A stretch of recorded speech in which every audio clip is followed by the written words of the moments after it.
Welcome to the Three Principles Global Community webinar. My name is Stephanie Benedetto, and the Three Principles Global Community, or 3PGC, is a nonprofit organization committed to bringing an understanding of the three principles as introduced by Sydney Banks to people throughout the world, people like you.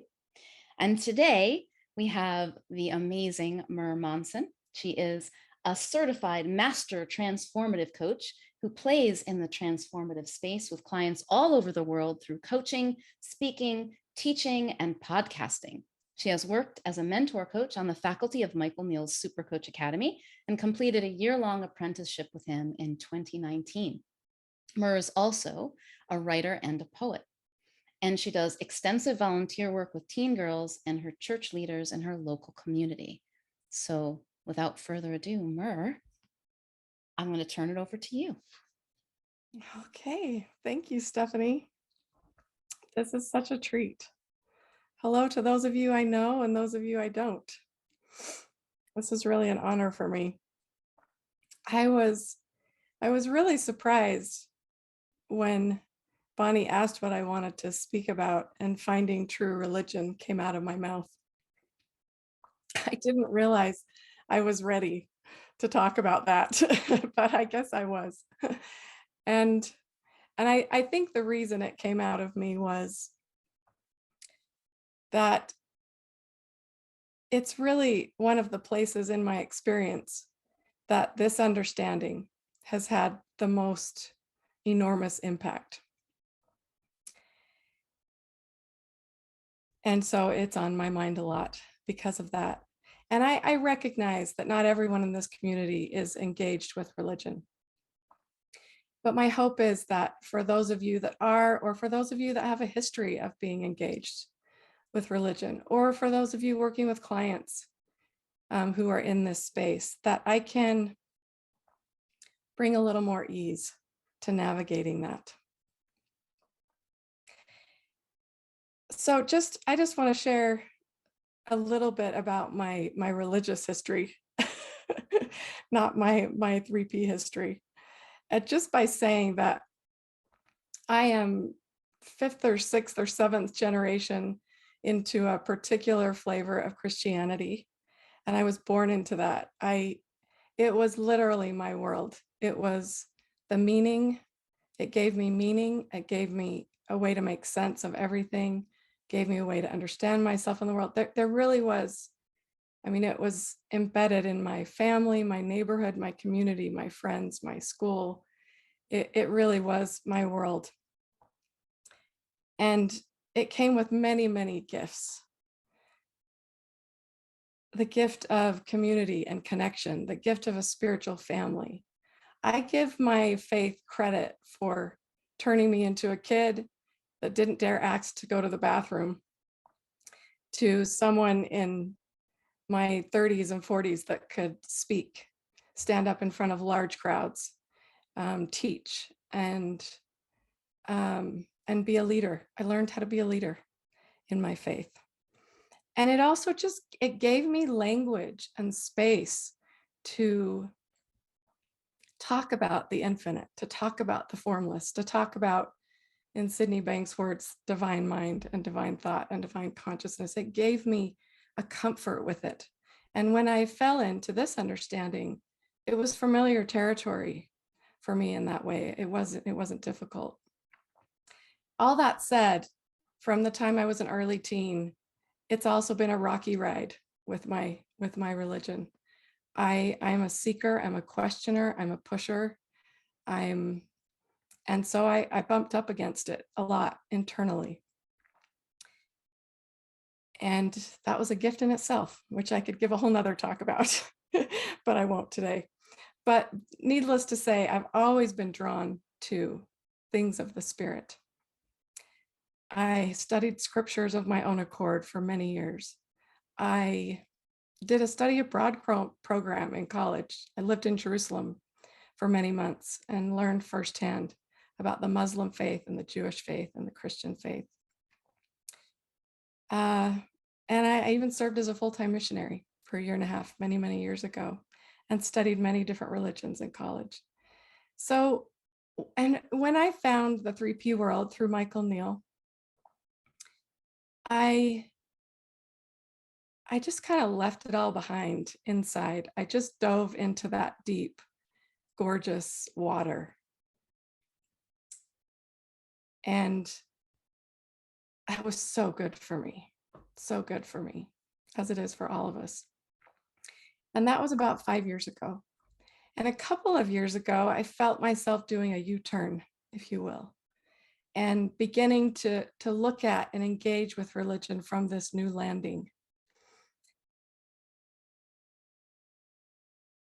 And if you were to see, I know my office looks clean behind me, but my desk is filled with stacks of books from mystical writers and poets of all faiths, with all kinds of books about religion and the Bible and God, and about faith crisis and faith transition.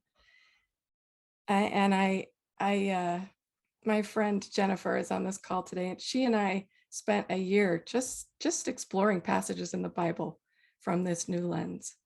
And we have another friend, Mood, who I know will be listening to this at some point. Hi, Mood.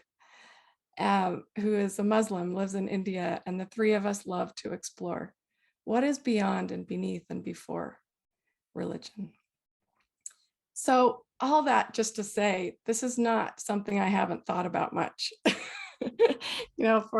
For basically my entire life, it's been on my mind somewhere.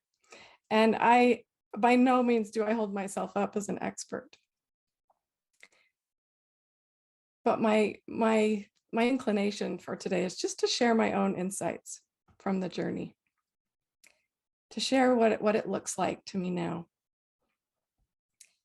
And really, I could call those insights revelations, since we're talking in a religious context today. And of course, I'm going to use the word God a lot, and I know that that's hairy for some people. We have a lot of thinking about that word, don't we? But I invite you, if it's too hairy for you, it doesn't really matter. Use some other word: peace, love, hope, truth. None of the words are it, as we know. They're all pointers. And I'm just going to share how it looks to me now. Ask me in a month or a year, I may tell you something very different. I also want to just credit some people who have helped me in this journey, not least of all Sid. It was very helpful to me, these little snippets that he would say in the talks that I listened to and the books that I read of his, when he would comment about religion and about God. He talks quite a bit about it, and that was really helpful to me. Another super helpful guy, his name is Father Richard Rohr, and has roots as a Franciscan monk and priest. And he does an absolutely exquisite job of looking through the lens of the story of Christ to the human story in a universal and inclusive and gorgeous way. And many others that work with him. He actually has a center in New Mexico called the Center for Action and Contemplation. And all of his colleagues, James Findley is there, and Cynthia Bourgeau, Brian McLaren, they have all come from different religious walks, and they all have a lens that I'll be describing from my own landing today. Okay, so insights, revelations. Number one, just the feeling of God.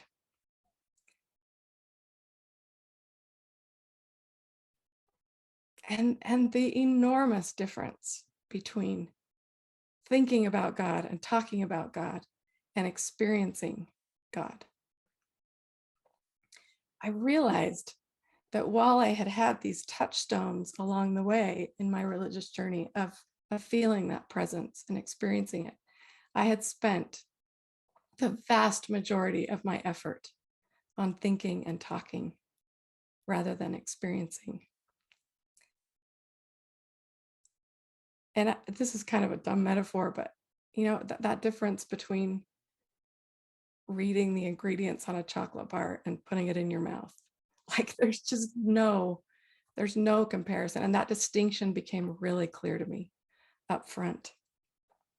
One of my favorite descriptions of that feeling of God is from James Finley, and he describes it as everything is already infinitely, inexplicably more than okay.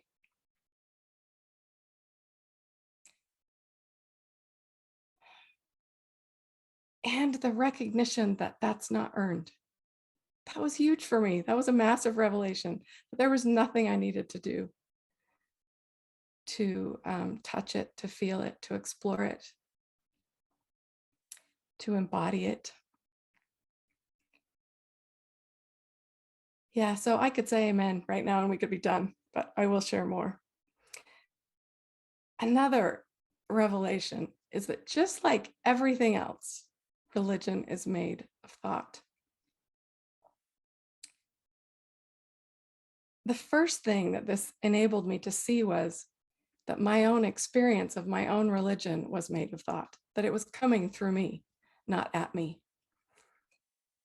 And wow, that helped. Because as I said, it was rocky. It is rocky. And there's so many parts and pieces that I wrestle and struggle with and disagree with and think should change and blah, blah, blah, blah, blah. But when I realized, oh, this is coming through me, not at me, it allowed a much more fluid experience.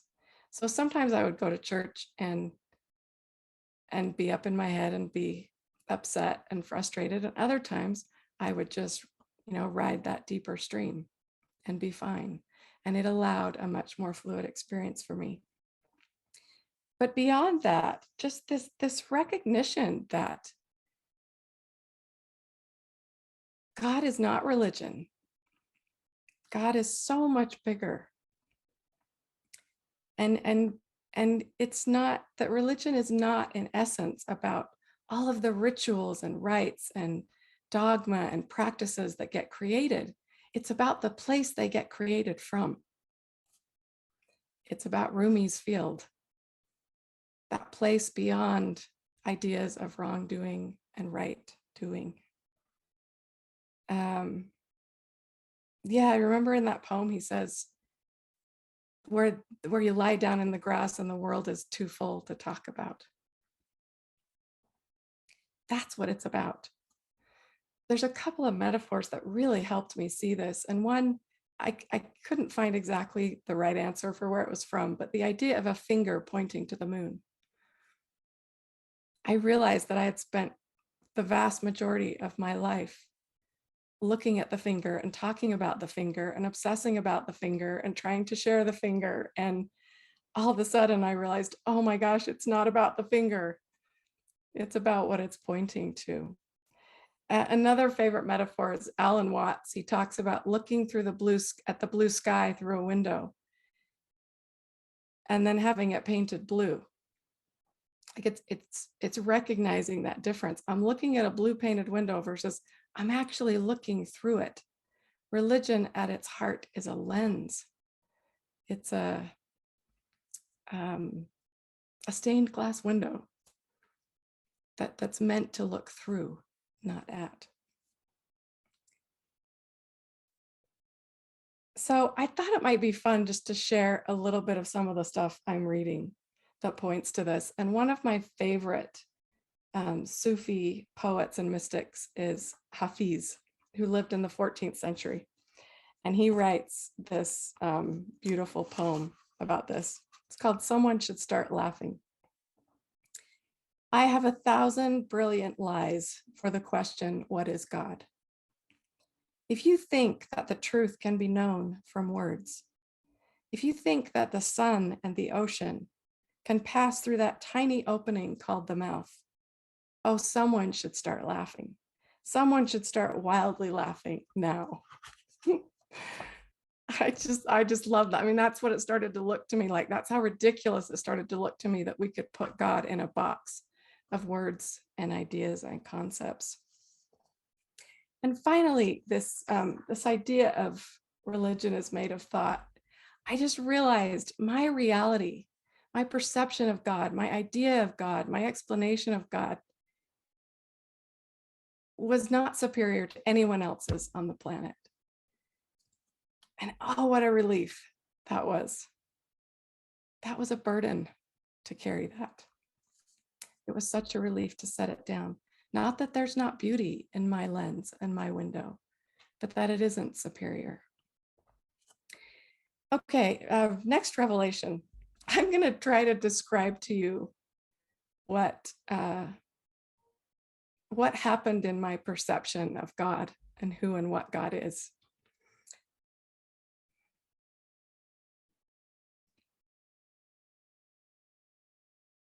So God went from being a guy out there in a white robe and beard with kind of a finger going like this, like I knew that he loved me and that he would show up if I was really desperate, probably, but he was just kind of checking, monitoring, managing. And he was someone I had to always be in a negotiation with. And he turned from that into the ground and the air and the sky and the water. It turned into, holy cow, there is nowhere and in no one God is not.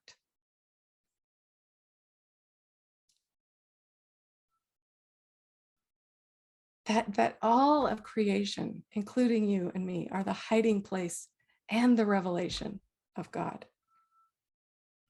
That we live in a God-soaked world. That God is always right here, right now. One of my favorite lines that my friend Mood has shared from the Quran is that God is closer than your jugular vein. Like, that's how inextricably intertwined and made of it we are. Sid has some really beautiful ways of speaking to this. In The Missing Link, he says, both the form and the formless together create the whole, the oneness of life, that which we call God. Your eyes must see in the singular if you want to find truth. To find that which you seek, discard all thought that there is separation between the spiritual and the physical world. This is what I hear in Sid's words, that everything belongs. That no one and nothing is more God than the rest. And that there is no other, there's only us. This beautiful shift from exclusivity to inclusivity, that everything belongs. And I began to understand the point of religion is just to open our eyes. You know, it's just to explore that amazing truth. Richard Rohr talks about the root of the word religion. It means to religament or reconnect. It is to reconnect us with that beautiful, beautiful truth, to see ourselves in the world in our wholeness. And I love the thought of, Richard Rohr also talks about God as the great allower. You know, that God doesn't, God's presence doesn't spare us from anything, but it unexplainably sustains us in everything.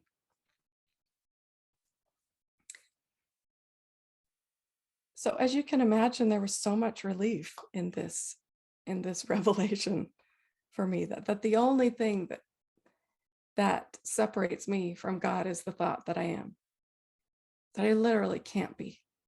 I can't mess that one up. And it you know, so much of religion is trying to get people to do the right thing and be better and improve themselves and become more like God. And I realized, oh my gosh, we've got it backwards. When we wake up, it is absolutely natural and organic for our lives to clean up, not the other way around. There is nothing to earn or get right. There is just something to see.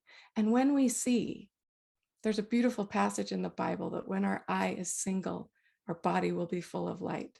When we see, we naturally and organically cannot help but show up in the world in a larger space of grace and love and truth. This is one of my absolute favorite lines by Pseudo Macarius. He was a 4th century Syrian mystic. He said, "After we have been found by God, we are nothing but gazing." And that's it. Like, that's what I saw. Oh my gosh, that's all religion is. It's gazing at its heart. So along with this revelation, of course, was the idea that I'm not who I thought I was. And gaining new eyes for who I am and who we all are. Religion takes on a whole new meaning when you know there's nothing wrong with you. In Christian language, which is what I know best, it's a resurrection before you die. It's a being born again kind of a feeling.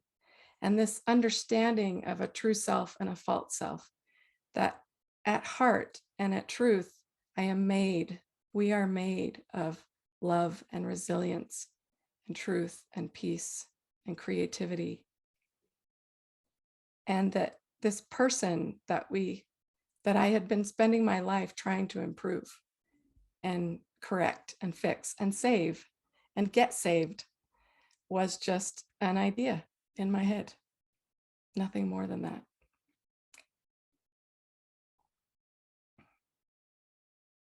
Okay, so one more poem for fun. And I hope you can hear in in my words that one of the shifts is things have gone from heavier to lighter, particularly when it comes to religion. And it reminded me of this poem by Hafiz called Tripping Over Joy. He says, "What is the difference between your experience of existence and that of a saint?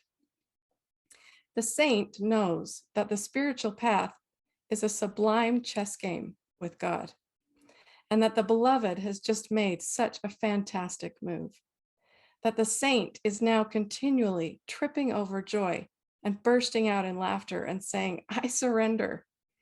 Whereas, my dear, I'm afraid you still think you have 1,000 serious moves." Yeah, that that beautifully describes the shift.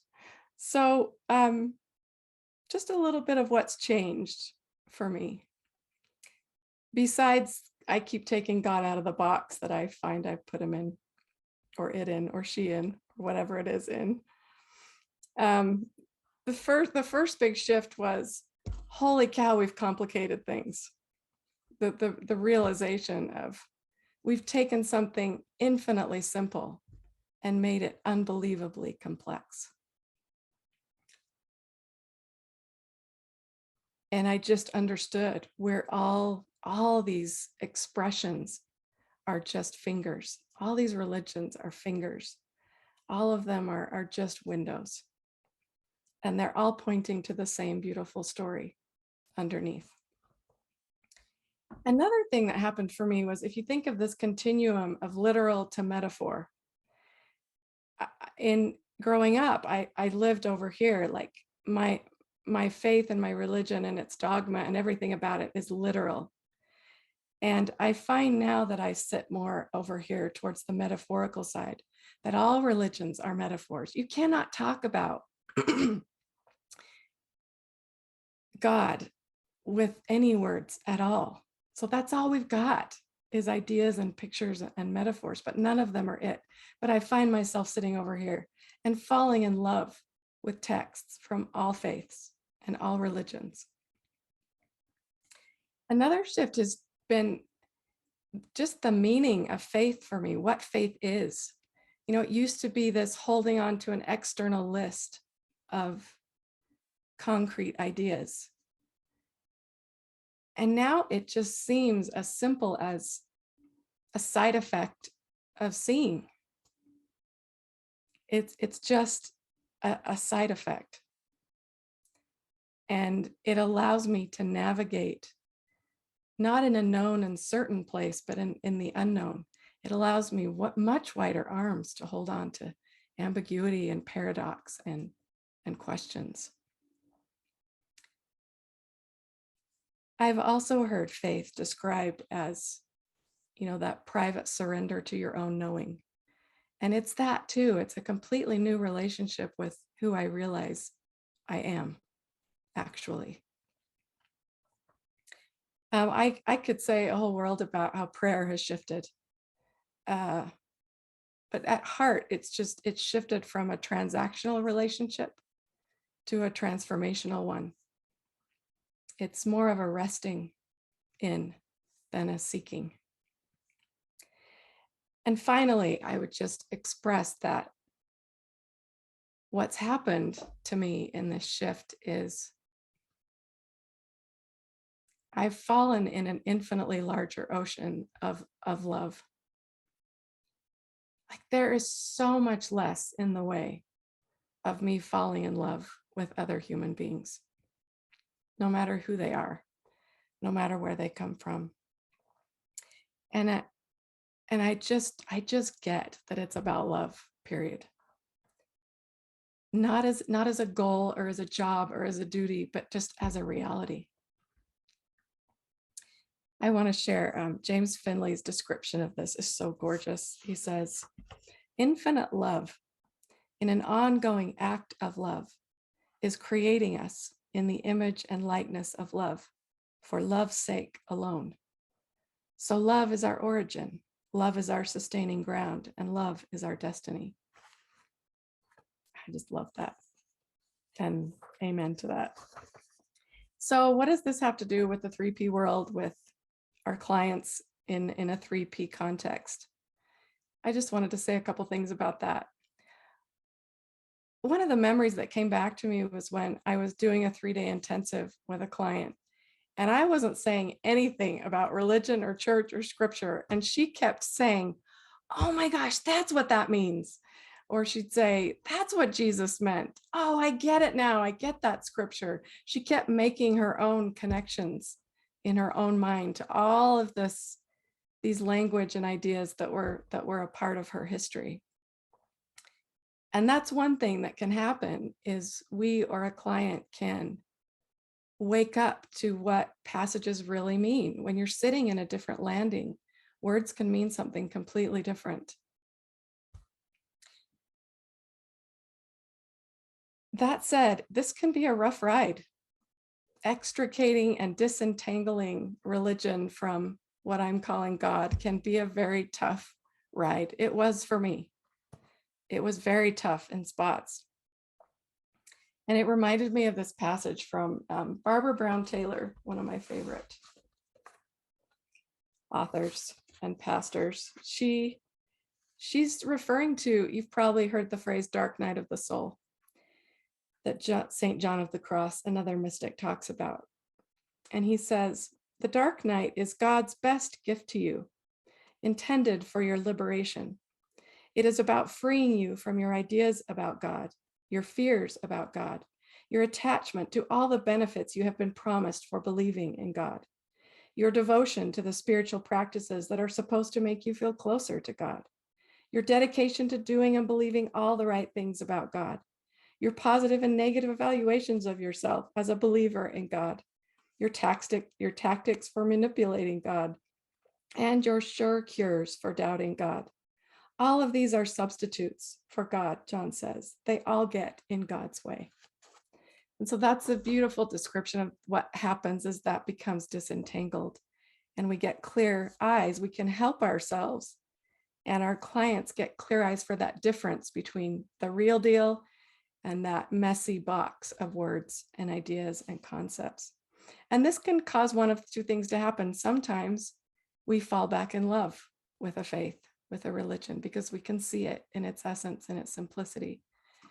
And other times it's too much and we walk away. But that inner knowing is the juice. That is God. That is the reality of it and what we can rely on and have faith in. And ultimately, whether we use religious words or not, it doesn't matter. But it's about finding that heaven within. It's about recognizing that we are God's heaven. One of my favorite mystics, Teresa of Avila, says, how could we ever expect we're going to enter heaven if we haven't entered the heaven of our own soul? So that's the invitation. That's the journey. And just to close, I want to share a passage from Teresa that I love. And she's describing, seeking our true self and seeking God start to look an awful lot like the same thing at some point in this journey. And I love the way she describes this. She says, there is a secret place, a radiant sanctuary, as real as your own kitchen, more real than that, overflowing with 10,000 beautiful things, worlds within worlds, forests, rivers, velvet coverlets thrown over feather beds, fountains bubbling beneath a canopy of stars. This magnificent refuge is inside you. Enter, shatter the darkness that shrouds the doorway. Be bold, be humble. Ask no permission from the authorities. Slip away, close your eyes and follow your breath to the still place that leads to the invisible path that leads you home. No one else controls access to this perfect place. Give yourself your own unconditional permission to go there. Absolve yourself of missing the mark again and again. I love that. Believe the incredible truth that the beloved has chosen for his dwelling place the core of your own being, because that is the single most beautiful place in all of creation.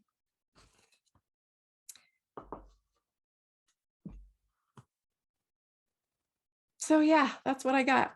The heart of what I wanted to share. And at this point, I would love to just open it up to any and all of you for questions, comments, insights, complaints, anything.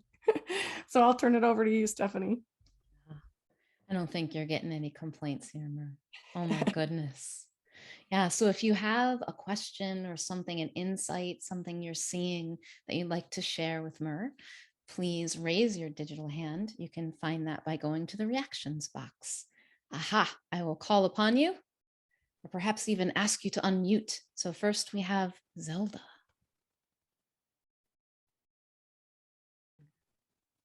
Unmuting. Muted. We can hear you. Yeah, you can hear me. I'm just going to try to start the video. Wow, Mer, that was beautiful. Thank you. Hi, Zelda. Hello, Mer. When I first heard your name, I was thinking, I wonder if it's spelt M, the same Mer that Jesus was, anointed with by the three wise guys. Mer. Yes, I have been called that on many. In fact, I have a friend who has a little picture of me in a little box that she hangs on her Christmas tree every year. But no, it's actually just MER, short for Marianne. Zelda, I still can't see you. If you can turn on your camera, I'd love to see you. Oh, I'm sorry. Oh, there you are. Yeah, I'm sorry. I had I've got a little piece of privacy tape just on there, just so when I start a video, I forgot to pull it off. Hey, that was absolutely beautiful, Mer. And I'm on the same journey. So I started out as a total atheist, but then at age 25 had like a radical conversion to Christianity. So that was crazy, going from atheism to Christianity. But like you, I just got totally absorbed into a community, a way of life, a beautiful Christian, a big family, a big, like, I don't know, couple of thousand member family. It was really beautiful. And so, yeah, I can definitely, I can definitely relate to that sense of, that beautiful community, which is part of Christianity. I don't think there's, part of a religion, I should say. I shouldn't just lump Christianity, but I think it's very difficult to find that depth of community anywhere outside of a religion. What do you say about that? It's very difficult to find that outside of any religion. That's a really fascinating question, Zelda. I'm in some circles with those in my own faith who are going through faith transition, faith crisis, some of them moving on, some of them trying to find a way to stay. Yeah. And that comes up a whole lot in those circles, your question. Yeah. And I know that it's often a big loss, and there's much grief at leaving those communities behind. Yeah. But I cannot, maybe it's just a place where humans have learned the gift of community and connection really, really well. But I'd have a really hard time saying that the rest of humanity can't learn it or doesn't know how to do it, or Absolutely. it's not possible. So I don't know that there's anything special about a religious community, although that is so often a place where what you're describing is found. And it's a beautiful gift of being in those circles. It is a beautiful gift. It's so lovely. I spent, I don't know, maybe 3 decades involved in this beautiful, community, really deep giving, deep sharing, and at the same time, deep taking as well. So the give and take and the sharing, but definitely, cup overflowing with everything, like all of the goodness, all the sharing was just so beautiful. I would love to know how to create that outside of religion, though, because I know that there are a lot of people who just go, look, and I can identify because I was an atheist for 25 years, so I can understand that they don't want to have anything to do with any religion. But wouldn't it be wonderful to be able to have a way of creating something that they could enjoy? Because I know that they want that. They've told me they want that. They've told me that it's missing. They would love that. But oh no, I don't want to find it in a church or a church group or anything. What do you think about that? Well, yeah, I say go for it. That's what I say. And well, that's easier said than done. Sure it is. But I mean, it literally can be as simple as getting to know your next door neighbor.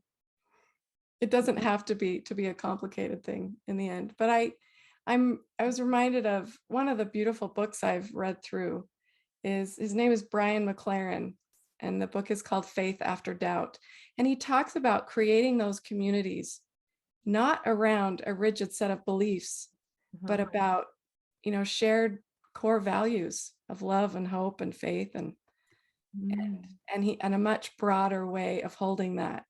And even a named religious community being able to do that, being able to hold itself with more fluid boundaries, if you will. Like there are so many in my own faith that don't have a solid black and white belief anymore in all of the da, but they want to belong because of what you're describing. And I am hopeful in the thought that we are getting better as human beings, allowing spaces for that, even in religious circles. But I would not doubt for a moment that any human being on the planet knows how to create what you're describing, no matter the context, no matter the box. I love where you said just start with just one, just start with your neighbor. Literally. That's perfect. Thank you, Mer.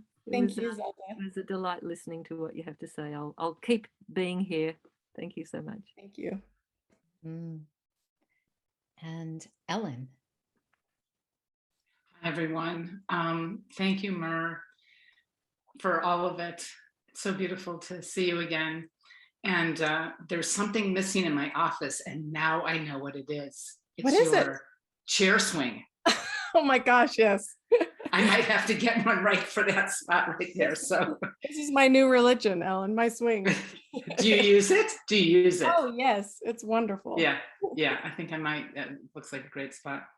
And the other kind of fun thing I want to say is if you're ever driving to Denver, I'm halfway to Denver for you. So let me know. Yeah. I used to live in Denver. Awesome. Oh, yeah. So if you're ever driving back. I loved the chocolate bar metaphor. Oh my gosh. I will be sharing that for sure. And then as you read the Dark Night of the Soul piece, I was reminded by one of my former spiritual teachers saying, I'm not sure that we're having dark night. There's a dark night of the soul. I think we have dark nights of the ego. And I heard that in what you were reading. So just wanted to put that out there. And then the other thing I just wanted to explore with you is, let me see how I can.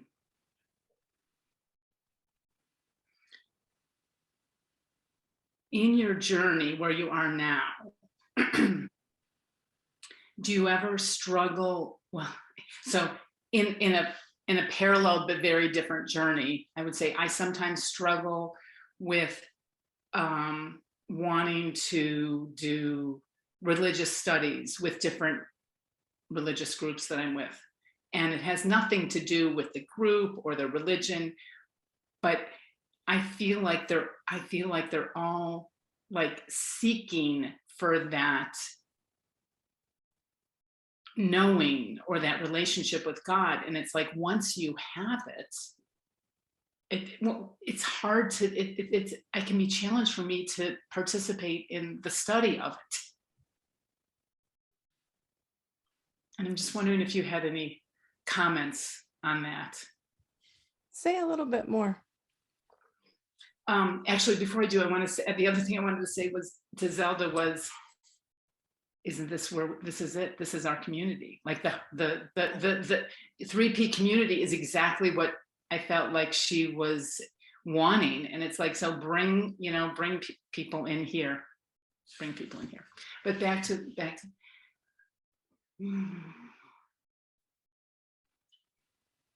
a lot of religious studies, and I will say it doesn't matter because I'm studying in different, sometimes studying with different religious groups. There just seems to be this yearning for or seeking for a relationship with God or self. I love that you said it was the same, or true self. And that the teachings and the readings and the studyings and the practices are all in that direction. And I'm having a hard time participating in it because like the seeking has stopped for me. And it's not,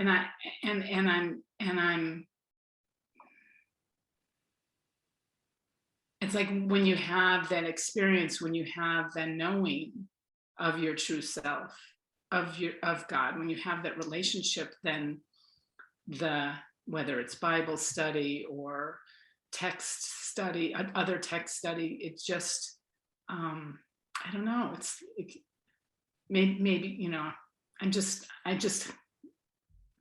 I'm not getting a lot out of it. Let's just say I'm not getting out of it. And I'm like, well, why am I here? So and so maybe it's just not for me now. Maybe it was really big for me before, and maybe it's just not big. Like, I'm totally open to that. But I'm just curious, so if you've had any similar experiences or anything, comments that you wanted to share. Was that clear that time? Yeah, a couple things come to mind. And the first one was, well, you don't have to. But right, for sure. Yeah, of course. Right. But also what came to mind is just my own history and my own journey of, I spent many, many, many, many years seeking for something that I did not recognize was already mine. And while it looks infinitely simpler now, I actually did get something out of all that seeking. Like it got me where I am today in a sense. Oh, totally. No. I have no regrets of that. I don't have any. Yeah, there's gifts in that place. But totally. And I absolutely have that experience in my own faith of, and sometimes I'll be honest, it's maddening to me because you cannot give that seeing. But when we show up in even a glimpse of an awareness that what we're seeking is already within us, man, that's a gift to everybody around us. I mean, that's just, and I don't even mean that in a prideful way. I just mean it can't help but leak out of us, even if we don't say anything. So we don't need to be on a mission to save people, but it is just what happens. That's the physics of it, is that when we become unhidden, it entices others. I've definitely seen that in the group, especially when we break down into small groups and we have just discussions. And people are like, "Where did you get that?" And I'm like, "There's a simpler way." And when I'm in religious settings, I share what occurs to me in a way that makes sense and is palatable to those. Like, wisdom does that. It pulls it out of me in a way that makes sense. And sometimes I want to engage in that conversation and I want to share what I see. And other times I just need space. And I don't. So, I mean, it's a very fluid thing for me. It's not this is how I do it and this is what I need to do. And it's very, very fluid. And it's driven by that, just my own sense of my inner knowing. Do you know what I mean? Which you obviously have a beautiful sense of already. So I don't know if that's helpful or not, but that's what comes to mind. Yeah. I just think, it is helpful. So good to see you and everyone else. I'm gonna go grab my lunch and listen. Let's hear from Kelly next. Hi, Kelly. Hi. I'm using my phone, which is not familiar to me in this way. So thank you for your patience there. First off, I don't know you. I've never heard your name. I've never seen you before. And I went onto the page of 3PGC as a practitioner and looked at what was coming. And something, I don't remember when, told me, put this thing in your phone, make sure that you have the link because you're wanting to listen. That is God working on my behalf. Because I allotted this time in my day, I booked off an appointment.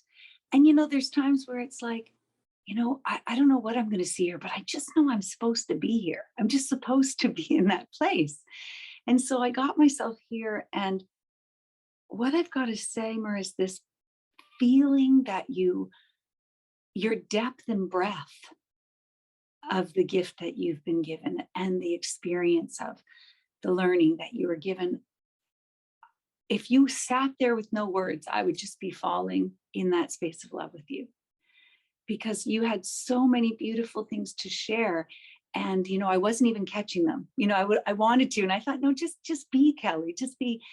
And the message, so many things came from the message, but it was more as you were sharing it, your physicality, your emotion, your depth of what it really is for you just kept pouring over me like it was, I don't know, something I'd never felt before. And I just want to say, I just absolutely loved this share and this time. And I loved the points that you were directing me to. And I heard many, but the one that said, absolve yourself for missing the mark. It just was like, oh, just really seeing that, yeah, it's a releasing of target. It's the releasing of target. It's like there's nowhere to get to, nowhere to go. But I do want to connect with you. I do want to see more. I want to see whatever you're presenting and say that that it was a blessing to be here. It was definitely a divine intention of appointment. So thank you so much. Wow, Kelly, thank you. You know, I can really thank you. I can hear Elsie's words in my head of that's you you're feeling. That's your true nature coming online. And I would second that.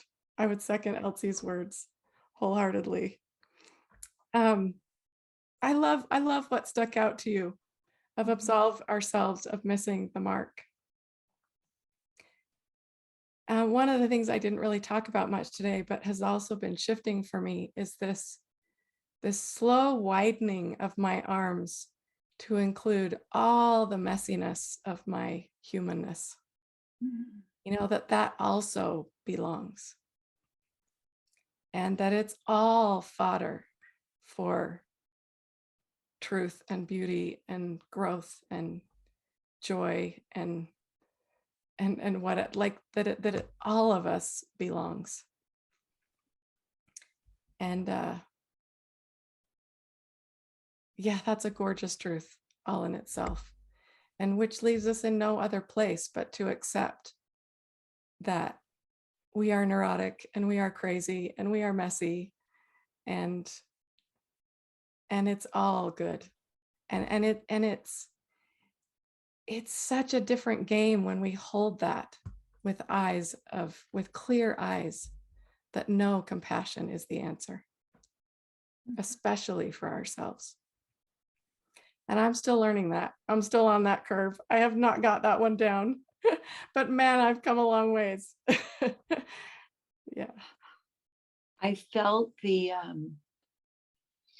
as I pick up my messy bits of yesterday, even just yesterday, you know, I realize that there is, in what you're saying, that if I don't include it all, you know, there'll be a different experience happening. Like, this is the experience to be messy or to neurotic. And the other point that you said that was just beautiful was, and I didn't hear who and where and what, and I feel it doesn't matter necessarily, I guess. When our eye is single, we are full of light. Did I get that right? Yeah, it's a scripture in the Bible. That is so beautiful to me. that just the image of it, it's like, wow. Because Chip Chipman was just talking about having double vision recently, where he was aware but still doing it. You know, where right in the and this speaks to that next place, that beautiful place where, you know, I get to see in a different way, and look forward to that, you know, this moment, next moment. And when I'm not, you know, I can be aware of the visions and just say, wow, oh, look at where you are again.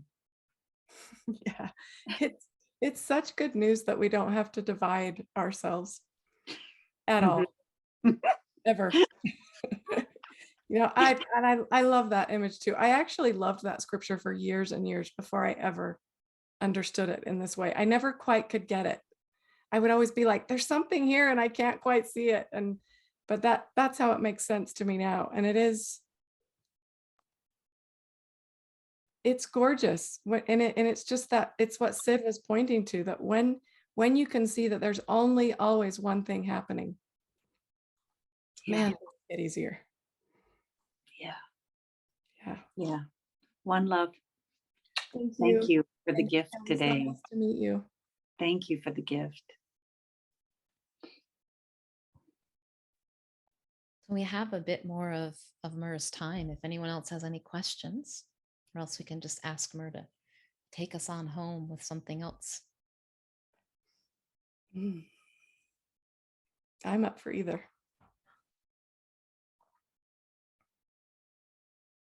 I don't see any hands.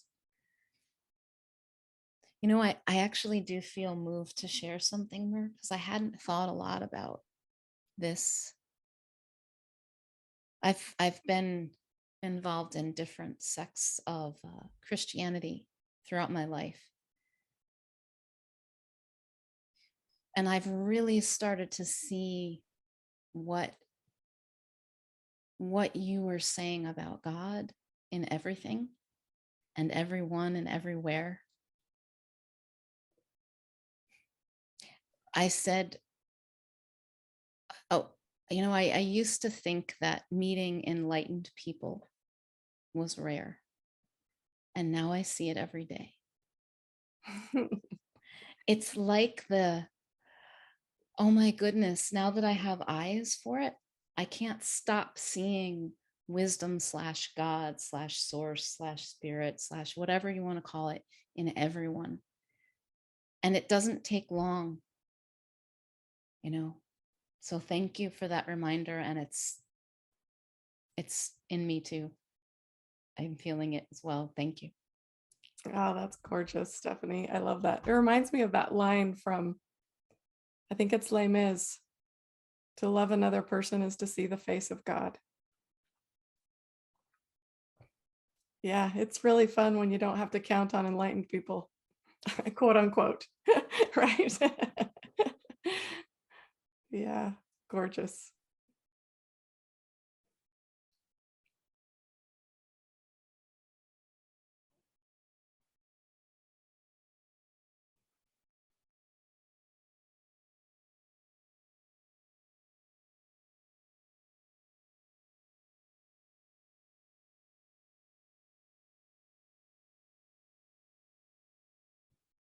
The quiet is nice too, isn't it?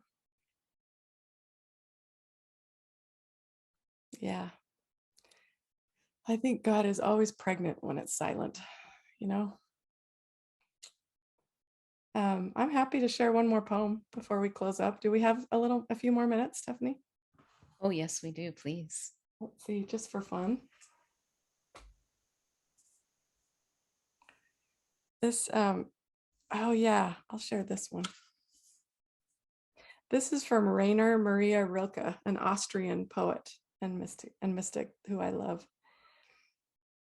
He says, God speaks to each of us as he makes us, then walks with us silently out of the night. These are the words we dimly hear. You, sent out beyond your recall, go to the limits of your longing. Embody me, flare up like a flame, and make big shadows I can move in. Let everything happen to you, beauty and terror. Just keep going. No feeling is final. Don't let yourself lose me. Nearby is the country they call life. You will know it by its seriousness. Give me your hand. I think that is my favorite thing about this whole journey, is recognizing that life and our whole experience and ourselves can be held in a place and from a place that does not require us to be heavy and serious. I love that story about Sid when someone accused him of not being serious enough. And he said, oh, I'm serious, just without the feeling. It's that, like, I don't really have words for that, but that has been such a balm to me, because I am way too serious, way too much of the time. and this has been the perfect antidote, these insights and revelations to that. So thank you. Thanks again, everybody. Thank you, Stephanie. Oh, thank you, Mer. Thank you for being here. It's a blessing.